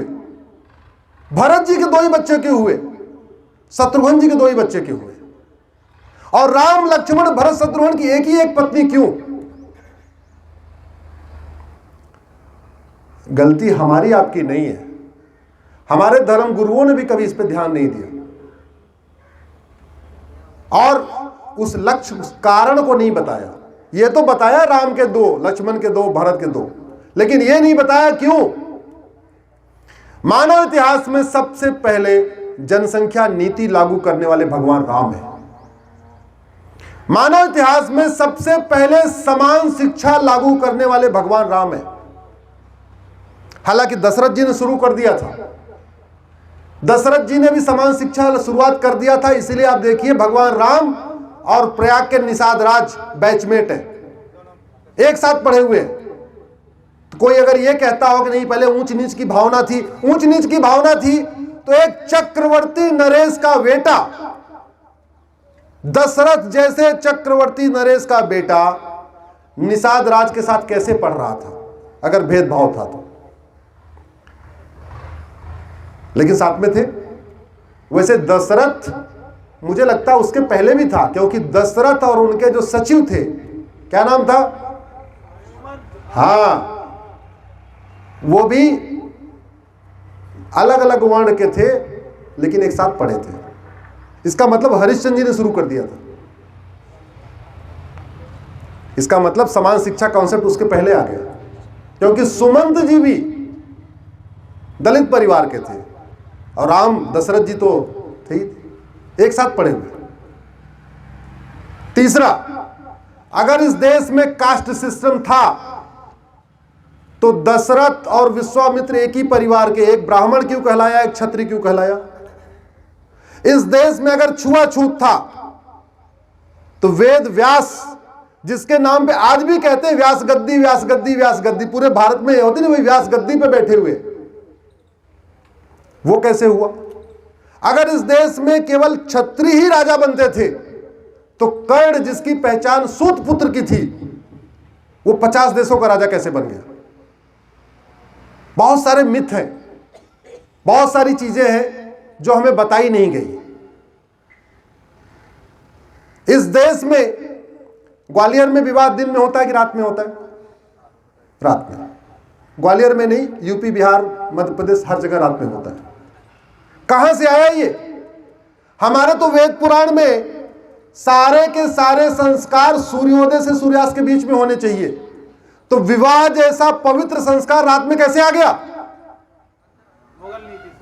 हाँ, चूंकि ये मुगल हमारी बच्चियों को उठा लेते थे, उनसे बचने के लिए रात्रि विवाह शुरू हुआ। हमारे देश में बाल विवाह नहीं था, लेकिन ये मुगल बड़ी बच्चियों को उठा लेते थे 17 साल 18 साल की, इसलिए बाल विवाह शुरू हुआ। हमारे देश में घूंघट प्रथा नहीं थी, लेकिन चेहरा ढका रहे, बेटी को ये मुगल जल्लाद देख ना पाए, इसलिए घूंघट प्रथा आई। बाल विवाह, रात्रि विवाह, घूंघट, ये सारा का सारा मुगलों के समय आया। और जहां मुगल नहीं गए वहां बाल विवाह नहीं है, रात्रि विवाह नहीं है और घूंघट प्रथा नहीं है। शिवाजी महाराज ने उनको महाराष्ट्र के बॉर्डर पर रोक दिया। आंध्रा, तेलंगाना, तमिलनाडु, केरल मुगलों के कब्जे में नहीं आया, इसलिए वहां आज भी दिन में विवाह होता है, घूंघट प्रथा नहीं है, बाल विवाह नहीं है। और सबसे इंपॉर्टेंट, हमारे देश में तो सारे के ये 16 संस्कार घर में होते ही नहीं थे। विवाह संस्कार घर में होने का सिस्टम ही नहीं था। बहुत कम राजा महाराजा का विवाह होता था घर में, नहीं तो सामान्यतया सारे के सारे विवाह मंदिर में होते थे, सारे के सारे। लेकिन चूंकि मंदिर पब्लिक प्लेस होता था, मंदिर से वो उठा लेते थे, उनसे बचने के लिए घर में शादी शुरू हुई, घर में विवाह शुरू हुआ। बाद में उन्होंने घर के सामने से उठा लिया एक दो को, तो फिर नया और प्रथा आई कि आंगन में विवाह होगा, घर में भी आंगन में विवाह। ये सारी कुप्रथाएं मुगल कालीन है, लेकिन चूंकि हमारी शिक्षा व्यवस्था ने इसको पढ़ाया नहीं, ये नया वर्ष हमारा नया वर्ष नहीं है, हमारे स्कूल में बताया नहीं। ये बाल विवाह, घूंघट प्रथा, रात्रि विवाह हमारा सिस्टम नहीं है, हमको स्कूल में बताया नहीं। न हमें लौकुश के आगे बताया, न दशरथ के पहले बताया, लेकिन बाबर, हुमायूं, गजनी, गोरी, तुगलक, पूरा हमें खानदान बता दिया। किसका दोष है ये? शिक्षा का। शिक्षा बदलना किसकी ड्यूटी थी? किसकी ड्यूटी थी? उन्होंने अपना काम किया, वेतन भत्ता, गाड़ी बंगला लिया, लेकिन अपना काम नहीं किया। जो व्यक्ति वेतन तो ले, सब कुछ ले, लेकिन जो उसका काम न करे, उसको क्या कहते हैं? हराम का खाना हुआ कि नहीं हुआ? ये काम चोरी हुई कि नहीं? देश से मक्कारी हुई कि नहीं? देश से गद्दारी हुई कि नहीं हुई? ये हुआ। लेकिन चूंकि हमें इसका ज्ञान नहीं था, तो हम उनके पास पहुंच के फोटो खिंचवा के कहते आज इनका आशीर्वाद मिला, आज इनका हमें ये मिला। अरे भैया, जो आदमी बीमारी ठीक नहीं करता उसको डॉक्टर नहीं मानते, जो अच्छा घर नहीं बना पाता उसको आप अच्छा मिस्त्री नहीं मानते, जो अच्छा बाल नहीं बना पाता उसको अच्छा नाई नहीं मानते, जो ठीक से कपड़ा नहीं प्रेस कर पाता उसको अच्छा धोबी नहीं मानते, लेकिन जिसको कानून बनाने की ABCD नहीं पता उसको अच्छा। और अनपढ़ अनाड़ी शिक्षा मंत्री बन रहे हैं, अनपढ़ अनाड़ी वित्त मंत्री बन जा रहे हैं, अनपढ़ अनाड़ी, मतलब क्या करूं, छोड़ दो, उस पर बहुत लंबा हो जाएगा। नहीं, इसका समाधान क्या है? क्या है समाधान इसका?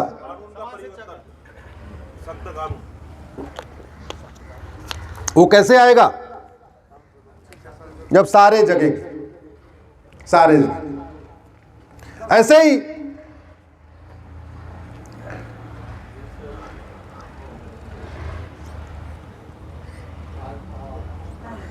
हमारे मठ मंदिर हमारी संस्कृति के केंद्र होते थे।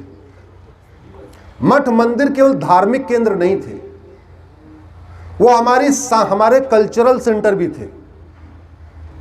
जहां जहां मठ मंदिर होता था वहां एक व्यायामशाला होती थी, जहां मठ मंदिर होता था एक वेदशाला होती थी, जहां मठ मंदिर होता था वहां एक आयुर्वेदशाला होती थी, जहां मठ मंदिर होता था एक वहां विवाहशाला यानी बारात घर होता था।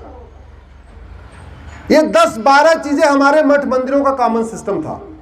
एक वेदशाला, व्यायामशाला, विवाहशाला, गुरुकुल, तो एक कंप्लीट कल्चरल सेंटर था।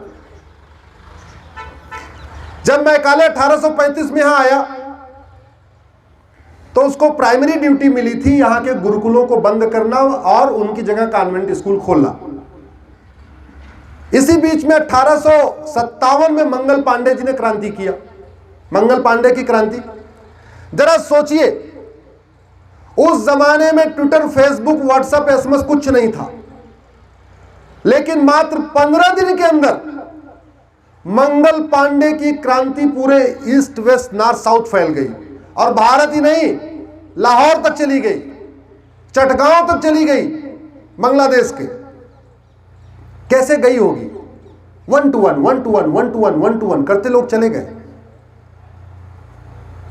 मंगल पांडे जी की क्रांति से घबरा के अंग्रेजों ने को यह बात समझ में आई, अब यहां कानून बनाते हैं। मामला उग्र हो चुका है, लाठी डंडे से ये नहीं अब कंट्रोल में आएंगे।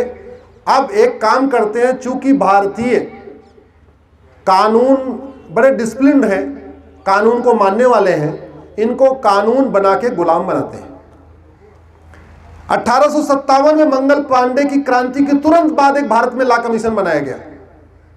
लॉ कमीशन का चेयरमैन मैकाले को बनाया गया। मैकाले ने 3 साल मेहनत करके एक पहला कानून बनाया, उसको कहते हैं इंडियन पिनल कोड।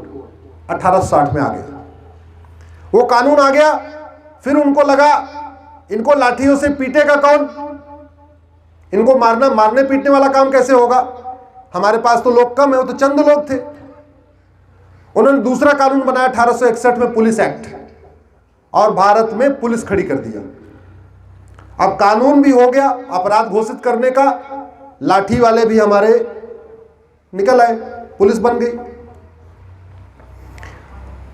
उनका ध्यान गया कि उत्तर भारत के मठ मंदिर तो लूटे जा चुके हैं, तोड़े जा चुके हैं।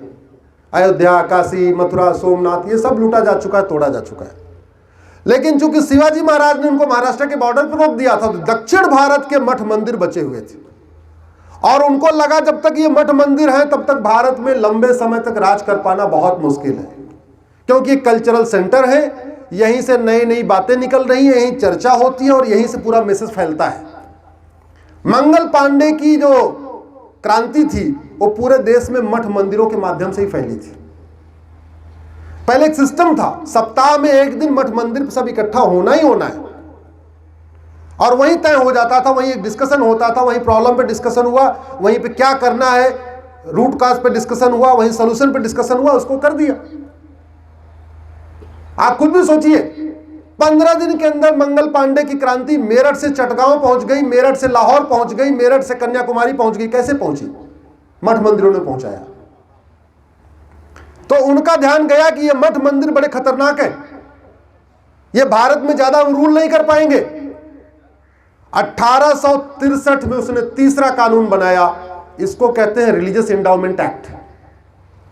मठ मंदिरों को कंट्रोल करने के लिए अंग्रेजों ने कानून बनाया 1863 में, उसको कहते हैं एंडाउमेंट एक्ट, यानी धर्मस्थल नियंत्रण कानून। और वो कानून ड्यूटी क्या थी हमारे, जब आजाद हो गए तो हमारे सांसदों की ड्यूटी क्या थी? उस कानून को रखना या खत्म करना?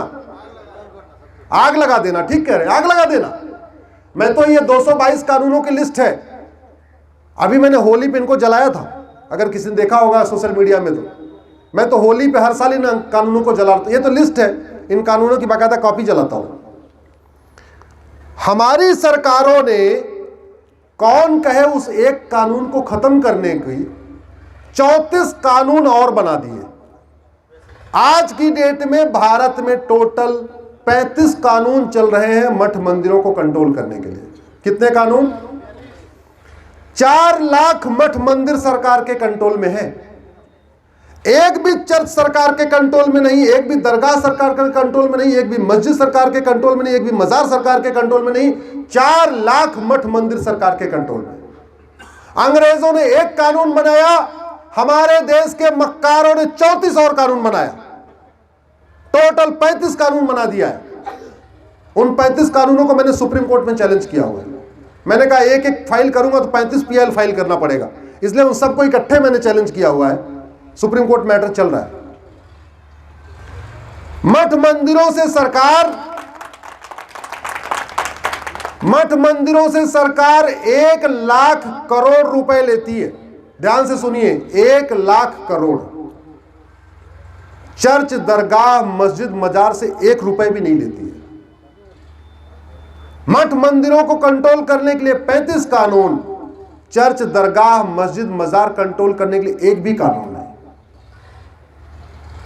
अगर वो हमारे 4 लाख मठ मंदिर फ्री हो जाएं, तो 4 लाख नई गौशाला बन सकती है कि नहीं? जोर से बोलिए। 4 लाख नए गुरुकुल बन सकते हैं कि नहीं? 4 लाख नई आयुर्वेद शाला बन सकती है। 4 लाख नए विवाहशाला यानी बारात घर बन सकते हैं। वो 1 लाख करोड़ रुपए जो सरकार लेती है, उससे हमारे धर्म का प्रचार प्रसार होगा, हमारी संस्कृति का प्रचार प्रसार होगा, गौशाला खुलेगी, वेदशाला खुलेगी, गरीबों का विवाह होगा, गरीबों की विवाह में मदद मिलेगी। जब गरीबों को मदद मिलेगी तो धर्मांतरण उनका रुकेगा। लेकिन दुर्भाग्यवश भारत में टोटल 790 सांसद हैं, लोकसभा राज्यसभा मिला के।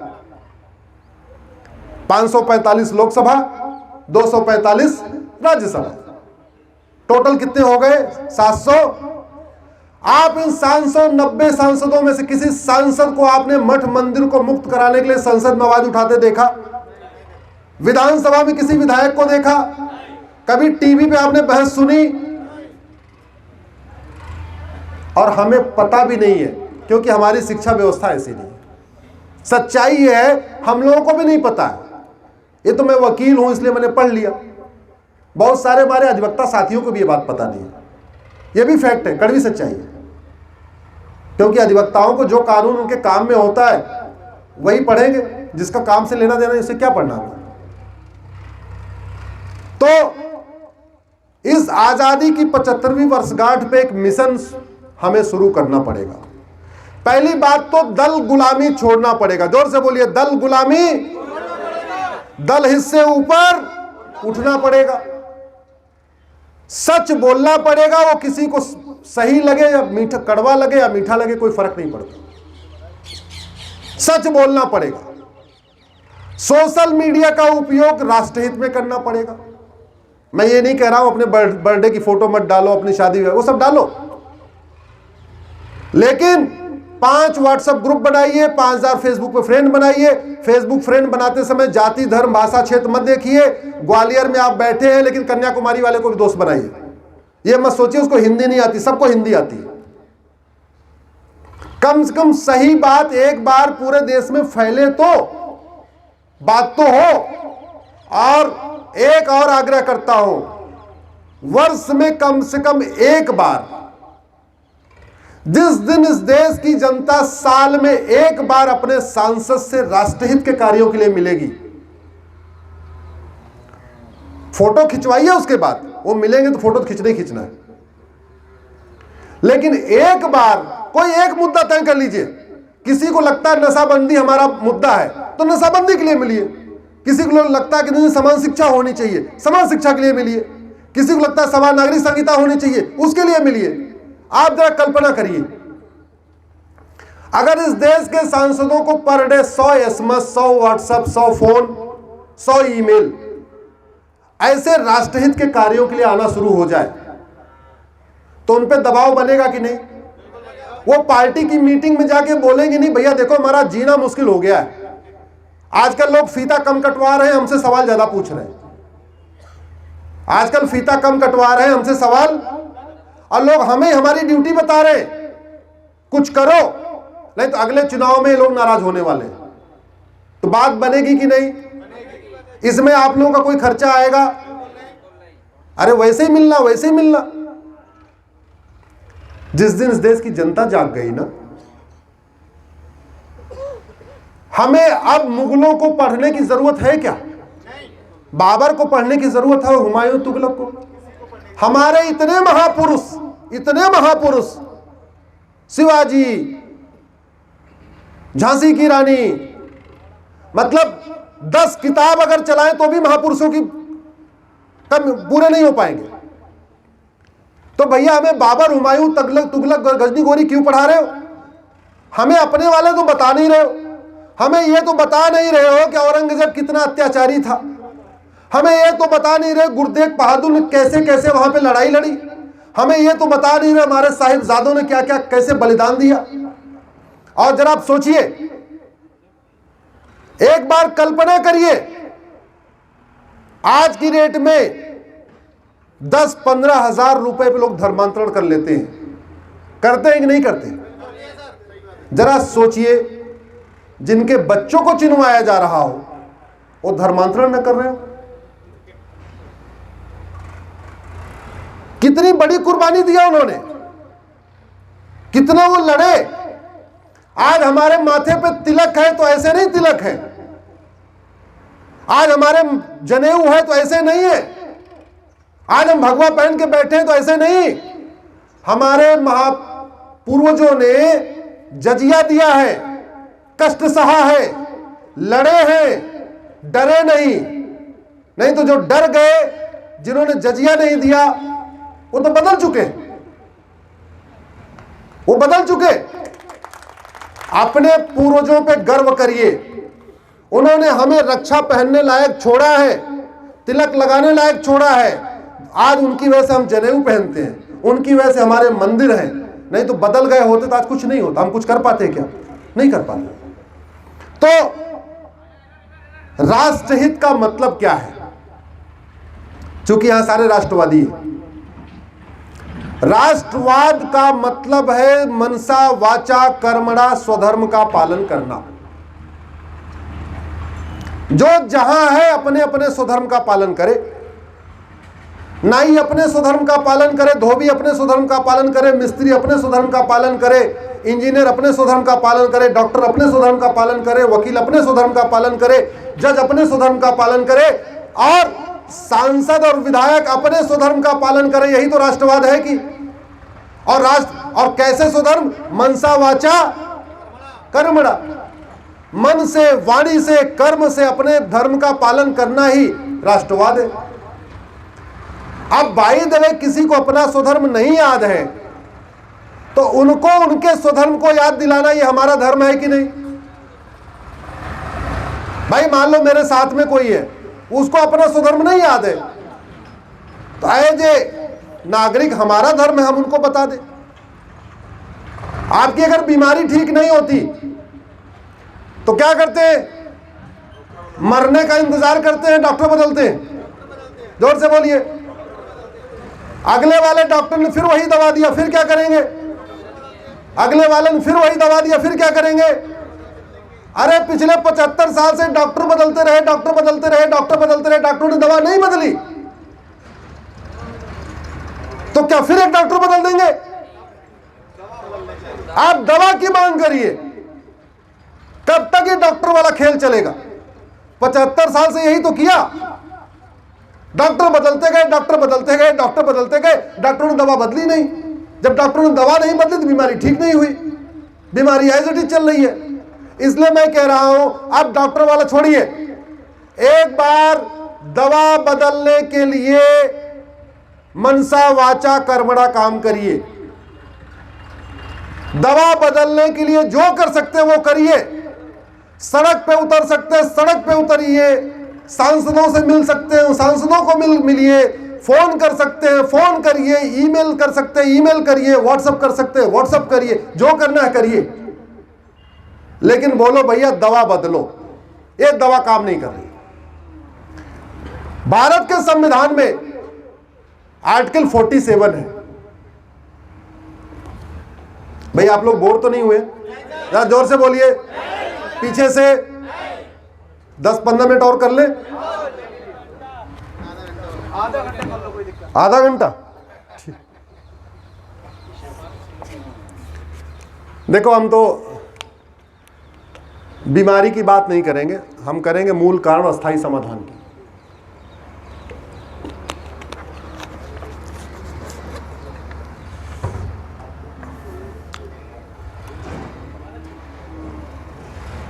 वेद पुराण में नशा शराब को क्या कहा गया? बोलिए जरा। तामसिक। 3 तरीके का भोजन होता है, 3 तरीके का पेय पदार्थ होता है, सात्विक, राजसिक और तामसिक। ये नशा शराब किस कैटेगरी में आता है? तामसिक।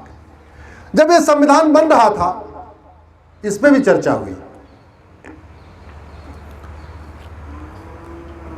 गांधी जी का कहना था कि अगर हम अपने पुराने गौरव को प्राप्त करना चाहते हैं तो भारत को हमें पुरानी शिक्षा, पुरानी संस्कृति और हमें इस नशा शराब से दूरी बनानी पड़ेगी।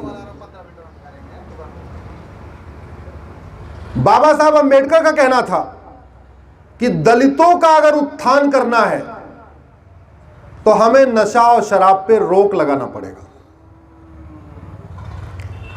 लेकिन बाबा साहब की बात करने वाले कभी कोई नशा शराब के खिलाफ बोलते हैं क्या? गांधी जी की बात करने वाले कभी किसी नशा शराब की बात करते हैं क्या? इस संविधान का आर्टिकल 47 कहता है भारत में नशा शराब पे कंट्रोल होना चाहिए। आर्टिकल 47। इस आर्टिकल 47 में कभी संसद में चर्चा हुई क्या? विधानसभा में हुई क्या? मीडिया में नहीं हुई। इस नशे और शराब के कारण हमारी पूरी युवा पीढ़ी बर्बाद हो रही है। करोड़ों मां बाप अपने नशेड़ी शराबी बच्चों से परेशान हैं। करोड़ों हमारी बहनें नशेड़ी शराबी पतियों से परेशान हैं। करोड़ों बच्चे नशेड़ी शराबी पिता से परेशान हैं। और सबसे बड़ा जो आज की डेट में हमें दिखाई पड़ रहा है, वो पड़ रहा है कन्वर्जन। पहले ये मिशनरी और जिहादी अनाज दे के धर्मांतरण कराते थे गरीबों का। सरकार ने अनाज देना शुरू कर दिया। इलाज का लालच दे के धर्मांतरण कराते थे, सरकार ने आयुष्मान कार्ड दे दिया। घर बनाने का लालच दे के धर्मांतरण कराते थे, सरकार ने बोला हम घर भी बनाएंगे। अब इस मिशनरियों के पास, जिहादियों के पास एक नया हथियार आया है, वो है नशा और शराब। ये जो आप टन की टन पकड़ी जा रही है, कभी इस बॉर्डर पे, कभी उस बॉर्डर पे, कभी उस बॉर्डर पे। पहले तो पकड़ी नहीं जाती थी। अच्छा देखिए, पकड़ी जा रही, करे जाए, आया, पहले पकड़ी नहीं जाती थी। सरकारों के साथ इतना बढ़िया संबंध था, अफगानिस्तान से चलती थी और भारत में हजम हो जाती थी, कन्वर्जन हो जाता था, पकड़ी नहीं जाती थी। आज कम से कम पकड़ी थोड़ी जा रही है। याद रखिए, 9 राज्यों में हिंदू खत्म हो चुके हैं। एक मेरी PIL चल रही है सुप्रीम कोर्ट पे। कश्मीर में केवल 1% हिंदू है, लद्दाख में केवल 1% हिंदू है, लक्षद्वीप में केवल 2% हिंदू बचा हुआ है, मिजोरम में केवल 2% हिंदू बचा हुआ है, नागालैंड में केवल 8% है, मेघालय में केवल 11% है। भारत के 9 राज्यों से हिंदू खत्म हो चुके हैं। और इन कन्वर्जन में बहुत बड़ा खेल विदेशी फंडिंग का है और नशा और शराब का है। और बाकी तो छोड़िए, आपका ये झबुआ उबुआ जो जाहिर है, सबको पता ही होगा उसमें कहना क्या है। छत्तीसगढ़ में क्या हो रहा है, मध्य प्रदेश के झबुआ में क्या हो रहा है, बिहार में क्या हो रहा है, यूपी में क्या हो रहा है। अरे अब तो गुरुओं की धरती, जहां पे मुगलों के खिलाफ इतनी बड़ी क्रांति शुरू हुई, जहां पे सिख पंथ की स्थापना हुई धर्म की रक्षा के लिए, वो उस धरती पे भी धर्मांतरण हो रहा है। उस धरती पे धर्मांतरण हो रहा है। कैसे? नशा शराब। और इस नशा शराब के लिए पैसे कैसे आता है? कुछ भारत में पैदा होता है, कुछ विदेशों में पैसा होता है। भारत में कैसे पैदा हो रहा है आप समझिए। 1894 में अंग्रेजों ने कानून बनाया, लैंड एक्विजिशन एक्ट, जमीन एक्वायर करने वाला कानून। मंशा क्या थी? इस देश में मिशनरियों को स्टेब्लिश करना, इस देश में चर्च को स्टेब्लिश करना। मैंने पहले बताया था, जो काम मुगलों ने तलवार के दम पे किया, वो सारे काम अंग्रेजों ने कानून बना के किया। 1894 में कानून बनाया, लैंड एक्विजिशन एक्ट, और बोला हम कलेक्टर का ऑफिस बनाएंगे, तहसीलदार का ऑफिस बनाएंगे, कप्तान का ऑफिस बनाएंगे। हमारे देश के लोग कानून को मानने वाले, कभी कानून पे सवाल खड़ा करते नहीं है। बोले अच्छा है भाई, ठीक, कानून बन गया है और कानून के अंतर्गत हमारी जमीन जा रही है, हम क्या करें, ठीक है जाए। उन गद्दारों ने जहां 5 एकड़ जमीन लेने की जरूरत थी, वहां 50 एकड़ एक्वायर कर लेते थे। पूरे देश भर में उन्होंने सिविल लाइन बनाया। पूरे देश भर में जहां जहां सिविल लाइन बनी है, वो 1894 के कानून की बाद ही बनी है। 5 एकड़ जमीन में कलेक्टर का ऑफिस बना दिया, कप्तान का ऑफिस बना दिया, जो कुछ बना दिया। बाकी के जो 45 एकड़ या 40 एकड़ एक्स्ट्रा होती थी, वो जमीन वो दे देते थे 99 साल की लीज पे चर्च को। तो ये चर्च को लीज पे देने वाला काम शुरू हुआ 1894 के बाद। 1895, 1896, 1897, 1898, मतलब 1900 तक उन्होंने पूरे देश में हर बड़े शहर में सिविल लाइन बनाया और हर बड़े शहर में लैंड को एक्वायर किया, एक्वायर करके चर्च को दे दिया। वो 99 ईयर की लीज 2000 आते आते खत्म हो गई। 99 साल की लीज थी, 1899 1898 तक दिया, तो 1999 या 2000 आते आते खत्म। सिविल लाइन की जमीन होती है बहुत महंगी। सिविल लाइन में एक बिस्वा जो जमीन होती है 1 करोड़ की बिक जाती है। अब उनकी चूंकि 99 साल की लीज पूरी हो चुकी है, तो वो जो चर्च है, मिशनरीज है, उनको लगता है हो सकता है कल को सरकार कुछ गड़बड़ कर दे, हो सकता है इसको वापस ले ले, चूंकि लीज तो पूरी हो गई है। तो उन जमीनों की वो प्लॉटिंग करते हैं, बेच रहे। सिविल लाइन की 10 बिस्वा बेच दिया और शहर से 50 किलोमीटर दूर जाके 10 एकड़ खरीद लिया। सिविल लाइन के 10 बिस्वा जमीन 10 करोड़ में बिक जाती है। 50 किलोमीटर दूर जाके 5 करोड़ की जमीन खरीदा, 5 करोड़ कंस्ट्रक्शन कर दिया, बढ़िया। बिना किसी बाहर की फंडिंग के, बिना किसी चंदे के उनका एक हॉस्पिटल तैयार, एक उनका स्कूल तैयार। कभी इस पे संसद में चर्चा हुई? बोलिए जरा, विधानसभा में, मीडिया में? इसीलिए आप लोगों को पता नहीं, इसलिए नहीं पता। तो मिशनरियों के पास फाइनेंस की कमी नहीं है। वो हमारी जमीन हमें बेच के बढ़िया बढ़िया हॉस्पिटल बनाते जा रहे हैं, बढ़िया बढ़िया वो स्कूल बनाते जा रहे हैं। अच्छा होगा क्या? वो जमीन इलीगल हो चुकी है, लेकिन जब आप 1 करोड़ रुपए में खरीदोगे और कल को सरकार आपको नोटिस देगी, आप ही सरकार के खिलाफ हो जाओगे। वो तो गए अपना काम करके, फिर तो कहोगे अरे क्या बात कर रहे हैं, मैंने 1 करोड़ रुपए देख खरीदा है। वो सारी जमीनें पावर ऑफ अटॉर्नी पे चल रही है, कहीं रजिस्ट्री कुछ नहीं हो रही है, लेकिन सिविल लाइन में सबको मकान चाहिए तो लोग वहां ले रहे हैं और सरकारें इस पर ध्यान नहीं दे रही हैं। मैं आप लोगों से पूछता हूं, पहली बात तो अंग्रेजों को कौन सा ऐसा अधिकार है कि वो हमारी जमीन को एक्वायर करे जब और मिशनरियों को दे दे? भाई कलेक्टर का ऑफिस बनाने के लिए लिया समझ में आता है, या कप्तान का ऑफिस बनाया समझ में आता। चर्च को देने के लिए जमीन जो लिया है वो गलत है कि नहीं है?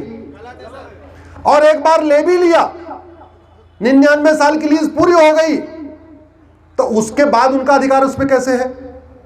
या तो वो जिन लोगों से जमीन ली गई थी उनको वापस दिया जाए, नहीं तो सरकार खुद ही अपना एक्वायर कर ले, एक्वायर करके उस पर हॉस्टल बनाए, हॉस्पिटल बनाए, जो करना है करे। लेकिन उनका जो प्लॉटिंग, वो लोग वहां प्लॉटिंग कर रहे हैं, वो बंद तो होना चाहिए ना, होना चाहिए कि नहीं? लेकिन इस पे मुद्दा उठ नहीं रहा है क्योंकि लोग शांत हैं। इतना बड़ा गहरा खेल।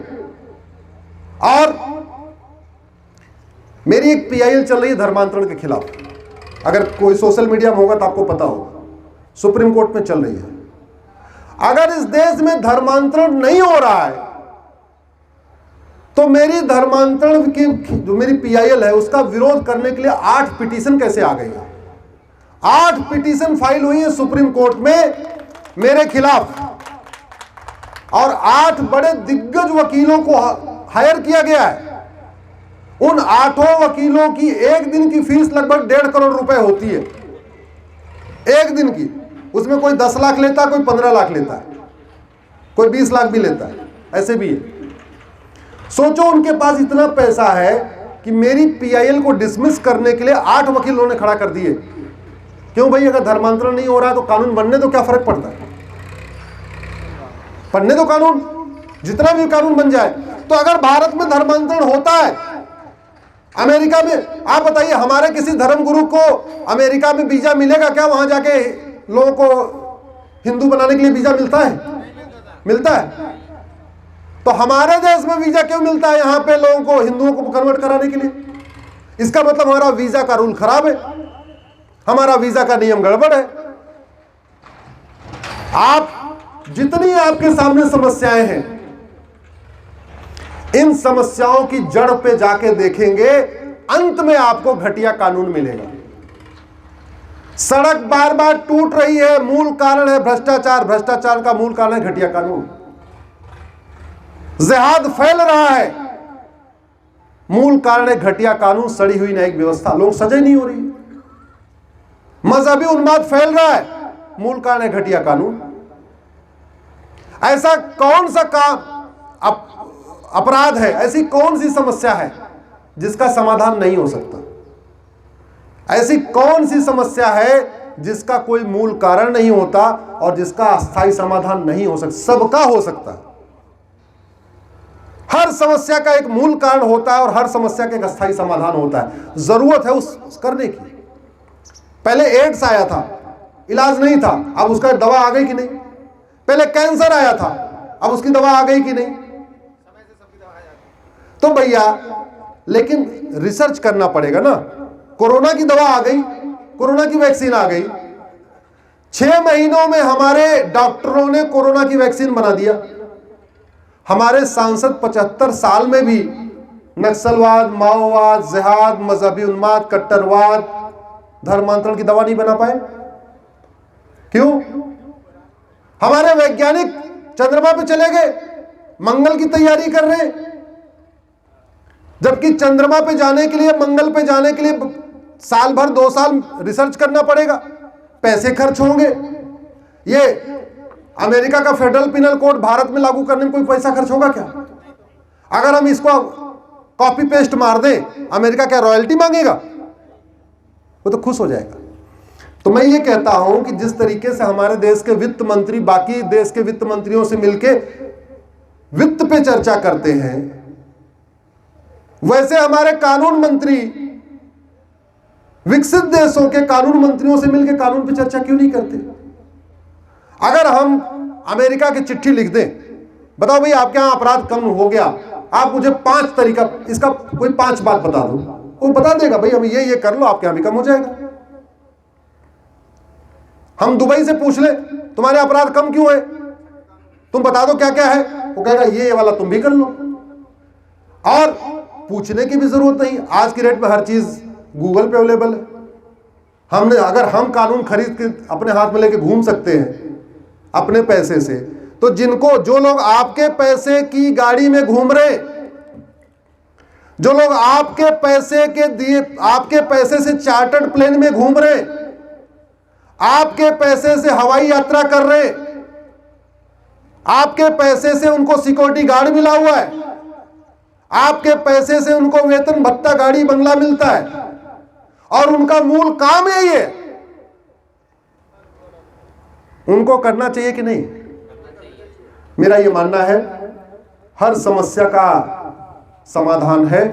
जरूरत यह है सब लोग अपने अपने स्वधर्म का पालन करें। हम आप कर सकते हैं जो करें, आप जो कर सकते हैं जो करें, और एक बार सब लोग इस तरीके से कहते नहीं एक के बाद एक दूसरे तीसरे करते रहेंगे। मुझे पूरा भरोसा है कानूनों में बदलाव होगा, समस्याओं का समाधान होगा, क्योंकि वर्तमान प्रधानमंत्री से ज़्यादा मेहनती ईमानदार प्रधानमंत्री मिलेगा नहीं। यही मौका है जब हमें जो चाहिए उसको पूरा करा ले। क्योंकि भारत में भीड़ तंत्र है, भारत में लोकतंत्र नहीं है। भीड़ तंत्र है तो भीड़ के रूप में आना पड़ेगा। समाधान यही है। अगर समान नागरिक संहिता लागू नहीं हो रही है तो कहीं ना कहीं सरकार के मन में है कि लागू करने के बाद भीड़ उतर आएगी। जिस दिन उनको समझ में आए लागू करवाने के लिए भीड़ उतर आई, सरकार का साहस बढ़ जाएगा। नफरती स्कूल चल रहे, सरकार को लगता है बंद करूंगा लोग भीड़ आ जाएगी। जिस दिन नफरती स्कूलों को बंद करवाने के लिए भीड़ आ जाएगी, सरकार का साहस बढ़ जाएगा।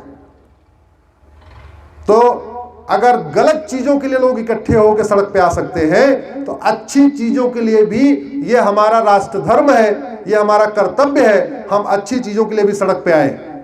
आप अगर हमारी बातों से सहमत हैं तो आगे मतलब इन विचारों को थोड़ा और भी आगे फैलाएं, फेसबुक पे फ्रेंड बनाएं, व्हाट्सएप पे ग्रुप बनाएं और राष्ट्रहित के, राष्ट्रवाद की विषयों को अधिक से अधिक प्रचारित करें। जय हिंद, जय भारत, वंदे मातरम, भारत माता की जय।